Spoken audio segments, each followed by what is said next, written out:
Walt Wilson was a high school dropout. He was praying for a job, and before that, he joined a small startup. As one movie said, he went to work for a fruit company. Well, that fruit company grew into one of the biggest tech leaders in the world. As a matter of fact, it has the biggest market cap of any company on the New York Stock Exchange, Apple Computer. Take a look. One of Walt Wilson's first IT jobs was with a tiny startup company called Apple.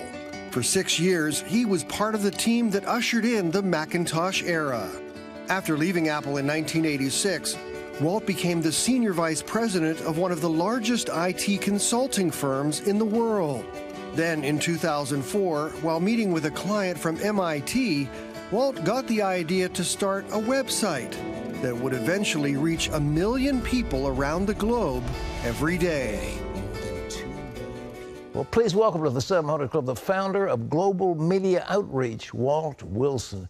And Walt, you were a street kid looking for a job, and you wound up at this little tiny company called Apple Computer. What was your skill set? Pat, I didn't have a skill set. When I got out of the Marine Corps, I was a brand new Christian. And I prayed a prayer, Lord, when I get back home, could you give me a job? Yeah. In answer to that prayer, he gave me a 47-year career in Silicon Valley. No kidding. That's how I wound up at a place like Apple. Well, Apple was just nothing in those days. It was almost bankrupt, wasn't it? Well, I got there even before. It was very early, and the company was just a few years old, doing very well. Apple II was doing quite well, and it was during the development stages of Macintosh. And so the company was doing extremely well when I joined, and I didn't have the qualification, but Steve didn't go to college. Yeah. And he said to me, what college did you go to when we interviewed? And I said, well, I didn't. How about you? Well, he didn't go to college either. He said, how did you get to be a sales manager in the semiconductor business? I said, Steve, I learned how to sell semiconductors. And he said, that means you do things. I like that. That's wonderful. Wonderful. Well, were you close to him as you went along? No, I wouldn't say I was close to him, but the company was very small, and we had opportunity to connect frequently. I was Apple's first director of operations, and so we would connect very frequently, and as we rolled out Macintosh, Steve invited me to be on the rollout team in introducing people to Macintosh all across the country. What was the secret of Macintosh? What is the usability? Was it the format? Was it the configuration of the machine? What was it? It had something. Early computers were something like typewriters, and I would say we lived in the world of the Selectric II typewriter. Right. Keyboards were considered something that women did. Men didn't do keyboards, didn't do dishes. Okay.